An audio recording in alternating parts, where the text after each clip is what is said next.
Bom, pessoal, vamos continuar aqui, falar um pouco de momento angular, só que agora a gente vai falar sobre o momento angular total. A gente falou do momento angular, né, a versão quântica do momento angular, através dos operadores, né? Depois a gente estendeu esse tratamento para o spin, então a gente tratou a álgebra de spin, e agora a gente vai tratar os dois juntos. A gente viu que quando a gente coloca o spin na presença de um campo magnético, há o acoplamento, né? Isso levou, por exemplo, ao chamado acoplamento spin-órbita, mas na verdade é o acoplamento do spin com qualquer campo magnético, seja ele intrínseco, né? Ou seja, dado pela configuração do sistema, ou ele extrínseco, dado por um campo externo. Então, primeiro a gente vai falar do caso em que não há a interação explícita aí do acoplamento com a sua órbita, ou seja, a interação entre o momento angular de spin e o momento angular orbital, e depois a gente vê as consequências disso, tá? Bom, então, eu já deixei preparado aqui, a gente viu que a gente pode representar tanto o momento angular quanto o momento de spin, se a gente define, nesse caso aqui a gente está definindo as componentes z tanto do momento angular quanto do momento de spin, e a gente viu que toda vez que eu defino uma das componentes, eu perco a definição das outras, né? Então a gente tem aquela precessão de Larmor que a gente comentou no vídeo passado, tá? Isso é dado pelo princípio de incerteza de Heisenberg, porque se a gente for olhar as componentes Li, Lj, elas são iguais a um epsilon de jk.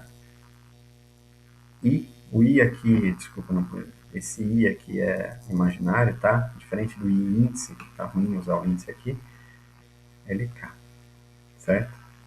Então, se não me engano, tem um H aqui, mas, ou seja, a ideia é, eles não comutam entre si, e o mesmo vale para o momento de spin, ou seja, não há comutação.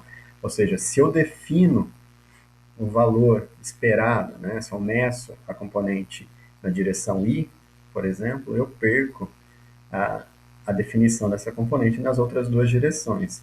Só lembrando que qualquer uma das componentes comuta com o operador L2, certo? Então, ou seja, eu consigo definir uma base e a gente acabou definindo essa base em termos dos vetores da componente LZ, tá? Então, LZ na direção X, LZ do operador LZ, né?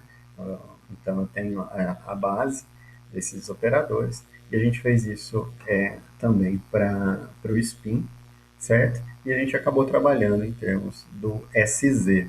E aí, se vocês se lembrarem, a gente tinha o seguinte, o operador LZ em termos dessa base, lembrando que a base requeria dois números quânticos, né, L e ML, certo? Então são essa base que está aqui, ela me retornava aí H, ML, L e ML, certo? E o L2, que como estava né, com esse LZ, também a gente definiu seus autovalores em termos de H2, L, L mais um, L e ML. Tá? E toda essa álgebra aqui vale para o operador. Agora, o que eu quero dizer com não comutar é que eu não posso escrever, por exemplo, Lx dessa forma, como sendo um lambda L e ML, tá? Isso aqui está errado. Ou seja, essa base aqui não é uma base de autoestados desse operador Lx ou Ly. E é isso que quer dizer, ou seja, se eu defino, né, nesse caso aqui eu estou definindo o valor da projeção do Lz, então o Lz está bem definido. Eu perco a definição. Ele pode ter qualquer um desses valores que estão aqui, certo? Então, caso não houvesse acoplamento spin-órbita, o momento angular L, né, e o momento angular de spin S, que é esses que estão aqui, de um átomo livre né, no espaço, ou seja, sem torque, sem atuação de campos externos, eles seriam independentes. Então, esse cara aqui ia orbitar, né, ou seja, ele ia precessionar em torno do eixo Z aqui, enquanto esse cara aqui ia precessionar em torno do eixo Z. Lembrando que, então, uma vez que eu faço isso, eu tenho bem definidos os autovalores do LZ e do SZ, bem como do L2 e do S2. Então, eles são muito bem definidos. E o que eu sei, né, depois de tudo isso que eu falei para vocês, é o seguinte, que o valor médio do LX, do LY, do SX e do SY, eles são nulos, certo? Por que eles são nulos? Porque na hora que eu olho tudo, na média, esses caras são nulos, certo? Porque eles não comutam entre si. E aí, a gente precisa de 4 números quânticos para definir esse sistema.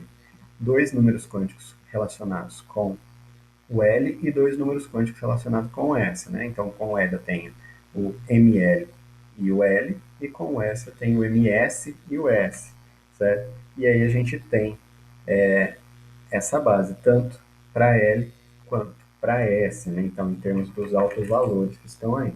Bom, isso se não houvesse momento angular, acoplamento entre o spin com a órbita. Mas a gente viu o seguinte, a gente viu que na presença de acoplamento spin-órbita, um campo magnético intrínseco surge quando a gente olha no referencial do elétron, né? Então, o elétron é como se o núcleo estivesse orbitando em torno dele, então surge um campo magnético, a gente mostrou isso, e esse campo magnético ele é proporcional a uma constante que depende da carga, né, mc ao quadrado, ou seja, da energia desse sistema, né? Então isso aqui está implícito, a energia do sistema aí, a separação, ou seja, o tamanho da órbita, e a variação desse potencial, né, que é devido à força, esse potencial aqui, a força elétrica, na direção do momento angular. Tá? Esse campo magnético ele produz torque no momento de dipolo de spin. Então, se eu tenho lá o spin, isso vai gerar um torque. Né? Lembrando que isso vai levar a um momento de spin, né? GS μb sobre H na direção de S, e esse torque ele leva, né, àquele acoplamento que era proporcional a S, escalar L, né? Então, ou seja, eu tenho aí na verdade não igual, né, mas proporcional à energia do sistema, né? Então, esse torque que é gerado pelo fato do spin estar na presença de um campo magnético, ele não muda a magnitude do S. O que ele faz é mudar a direção. Então, suponha que, por exemplo, esse seria o vetor que representasse o spin. O que acontece é que na presença do campo magnético existe uma tendência a que esse spin se alinhe com o campo, né? Então, supondo que o campo está aqui na direção K, então há uma tendência para que esse cara se alinhe. Então é esse o torque que eu estou dizendo, de pegar esse momento magnético e alinhar, certo? Agora, a reação ao torque também não muda a magnitude do momento angular. Então, se por exemplo eu tivesse, nesse caso, né, eu estava supondo o B na direção K, então isso significa que o L estaria na direção K. Então, eu também não mudo a magnitude, mas o que eu tenho é um reforço no acoplamento. Então, o fato de eu ter o campo L não, desculpa, o momento L, faz com que haja uma tentativa de alinhar esses dois momentos, né? E essa energia ela é proporcional aí ao acoplamento entre eles, certo? Então, nesse caso, tanto o S quanto o L, eles sofrem um momento de precessão, certo? Só que essa precessão, ela está acoplada com a orientação dos dois, e eles precessionam em torno de um eixo comum, que é um eixo chamado de momento magnético total, que a gente chama de J, onde o J ele é a soma vetorial dos dois momentos magnéticos, aí, o S e o L. Então surge um novo eixo, certo? e esses dois vetores passam a precessionar em torno desse eixo. Note que aqui o que eu tinha era uma precessão em torno do K e uma precessão em torno do S, mas porque eu estava considerando dois momentos que eram independentes. Agora eu vou considerar o acoplamento entre eles e isso vai me levar a uma precessão em torno desse, que é o momento angular total, o J. Então, o movimento de precessão ele não ocorre mais em torno do Z. Assim, as suas componentes do LZ e do SZ não tem mais um valor fixo, porque a interação leva a uma mudança nas componentes. O momento angular total, ele, no entanto, sim, ele tem uma componente que é fixa, certo? Então, esse J, ele vai ter exatamente a mesma álgebra. Então, a gente vai olhar para a componente JZ, e essa componente JZ leva a uma base, e essa base é formada pelos J's e MJ's, que a gente já está acostumado. Então, a álgebra é exatamente a mesma. O que a gente tem é que eu posso definir esse J atuando sobre esse autoestado JMJ e os autovalores são HMJ, né? Degenerados também, JMJ e, consequentemente, eu também posso definir um J2 aí, né? Porque eu preciso desses dois vetores para definir meu sistema. Então ele vai ser H2 J, J mais um, J e MJ. Tá vendo? A álgebra é exatamente a mesma, tá? Agora, os valores de MJ, assim como no caso de L e S, estão restritos, né? Então, o que eu tenho é que o MJ vai estar aí restrito em termos dos valores de J, e eu tenho passos inteiros de H, né? Assim como a gente tinha. E aí, se eu fosse desenhar essa precessão, o que aconteceria seria uma coisa mais ou menos assim. Esse aqui é o eixo Z original, eu tenho aqui X, né? Aqui X e Y, o eixo Z, tá? Agora, eu vou ter um novo vetor S, que é dado pela soma vetorial aí de, desculpa, S não, J, né? Tem um novo J aí, e esse J, ele é a soma de S mais L, certo? E os dois versores, L e J, eles precessionam. Deixa eu só manter as cores, deixa eu lembrar aqui. Amarelo é o L e vermelho é o J. Eles precessionam em torno desse novo eixo, né? Então, eu tenho aqui o L, certo? E esse L, ele está precessionando em torno desse cara, seguindo lá a precessão de Larmor, né? Só ajeitando aqui. E eu também tenho o S, vamos colocar o S aqui para cima, tá? Então esse aqui é o S, e esse S está precessionando também em torno de J. Tá? Então, ou seja, há esse acoplamento entre o S e o L, isso leva a um J e a precessão desses dois caras. Notem que o SZ, que seria a projeção aqui, e o LZ, eles mudam. Mas o que vai se manter constante, vou até mudar a cor, vai virar uma bagunça aqui. O que vai se manter constante é a componente JZ, certo? Então, agora sim, a gente pode voltar e determinar quem são os possíveis valores para J, em termos dos valores de S e L, né? Isso porque eu posso escrever a componente JZ como sendo dado, né? Se eu pegar aqui, olha, vai ser a soma dessas duas componentes que estão aqui. Então, vai ser SZ mais LZ. Então, eu tenho essas duas componentes como a soma. Lembrando que na ausência de acoplamento spin órbita, o LZ, vou manter a cor, o LZ ele era MLH, certo? Esse era o valor máximo que eu podia ter. E o SZ,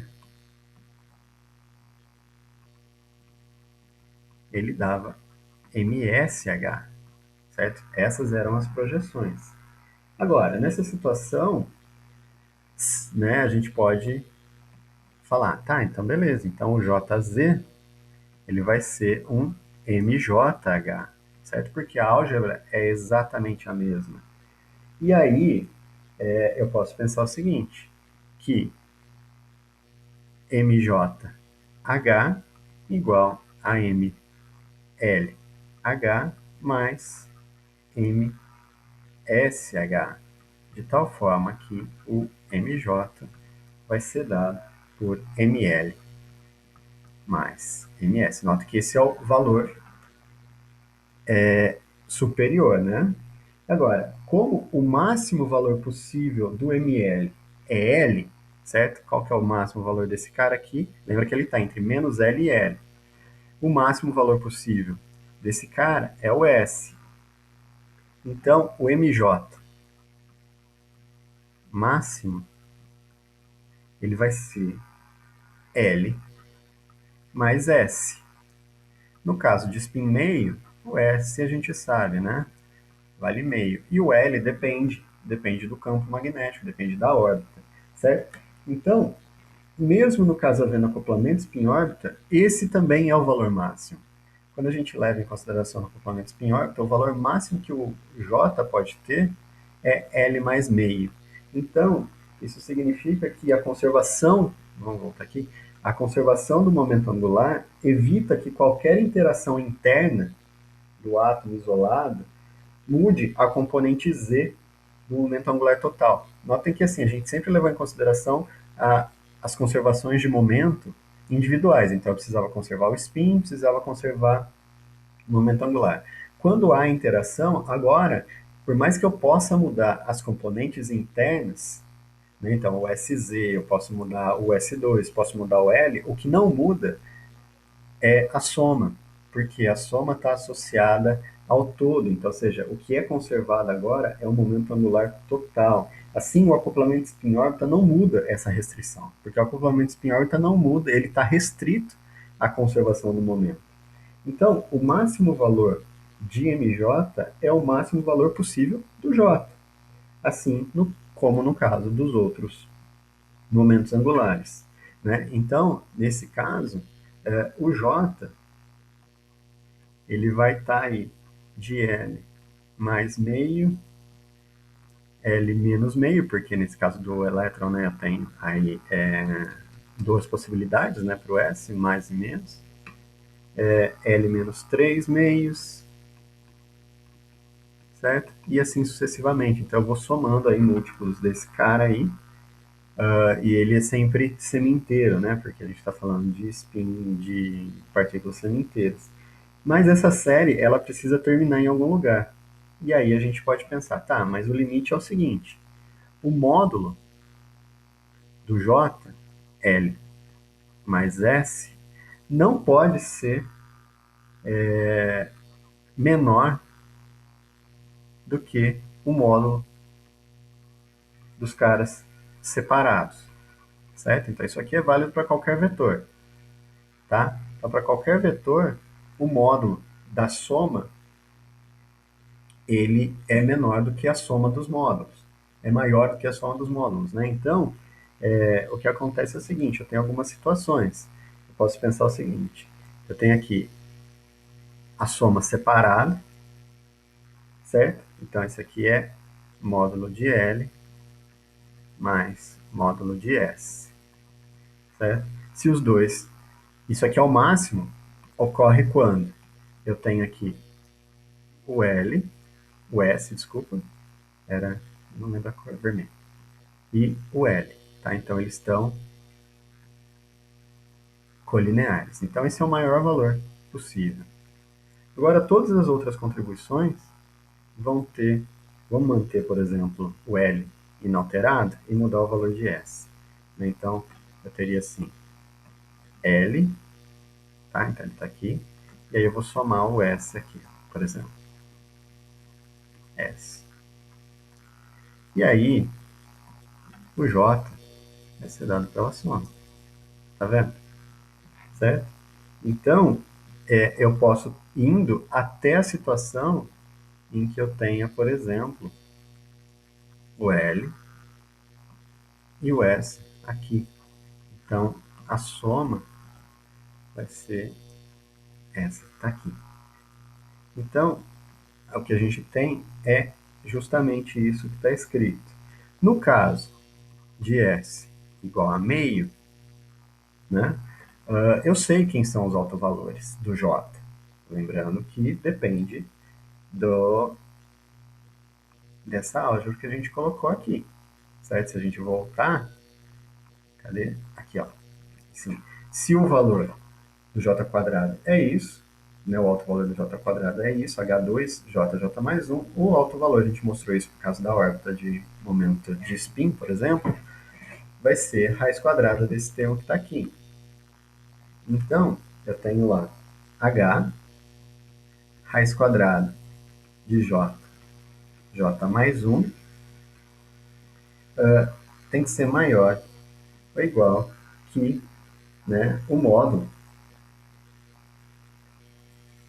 de h raiz quadrada de L mais 1, mais, na verdade, gente, aqui é o sinal, tá? Desculpa. Menos H, S mais 1, esse módulo, certo? Então, estou fazendo aí essa soma. Agora, se eu substituir S igual a meio, esse termo que está aqui, ó, ele vira, e lógico, dividiu todo mundo por H, esse aqui vira raiz de 3 quartos. Tá? Então, a gente tem um fator fixo aí por causa dos elétrons, né? Então, os elétrons estão restritos. E aí, então, portanto, se a gente fizer essas contas, eu tenho que o J ele vai ser L mais meio e pode ser L menos meio. Certo? Esses são os dois valores que ele assume. Se o L for zero, então o único valor possível e esperado que a gente tinha é que o J valia meio. Tá? Porque ele tem que valer o valor do spin. Então, com isso, a gente consegue entender essa álgebra. E aí existe toda uma regra de como somar esses vetores. Existem, conforme se aumenta, né, o valor de S, aumenta o valor de J, começa a complicar um pouco essa soma. Existem até tabelas, né, de soma desses valores e tal. Mas a ideia básica é essa, né, que o momento angular total ele segue a, a álgebra dos momentos angulares e ele é dado pela soma aí do momento angular de spin pelo momento angular orbital.